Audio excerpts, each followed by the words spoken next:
জ্ঞাপন কৰিবলৈ আগবাঢ়িছোঁ গতিকে আমি আন্তিক মঞ্চত বিচাৰিছোঁ বাইদেউ আপোনাক মঞ্চলৈ অহাৰ বাবে অনুৰোধ জনোৱা হৈছে আৰু এই চেকতে আমি তেখেতকো সংবৰ্ধনা জ্ঞাপন কৰাৰ বাবে আমাৰ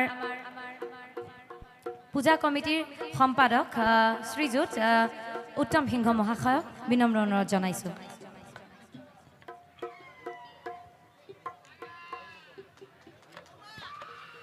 এতিয়া আমি পুনৰবাৰ সংগীতৰ শৰাইলৈ উভতি গৈছোঁ। So ladies and gentlemen, now it's all yours.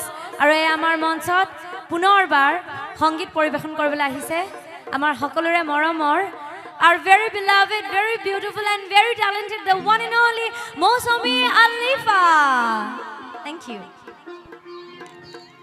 আজি শ্ৰী শ্ৰী লক্ষ্মীনাৰায়ণ পূজাৰ এই সাংস্কৃতিক অনুষ্ঠানত উপস্থিত হৈ নিজকে বহুত সৌভাগ্য অনুভৱ কৰিছোঁ। লগতে ইমান এখন সুন্দৰ অনুষ্ঠান যেতিয়া এৰেঞ্জ কৰা হয় কমিটিৰ সমূহ কৰ্মকৰ্তাৰ কিমান কষ্ট জড়িত হৈ থাকে আপোনালোক সকলোৱে জানে। এবাৰ সকলো কমিটি কৰ্মকৰ্তাৰ কাৰণে এটা জোৰকৈ হাত চাপৰি হ'ব লাগে ৰাইজ।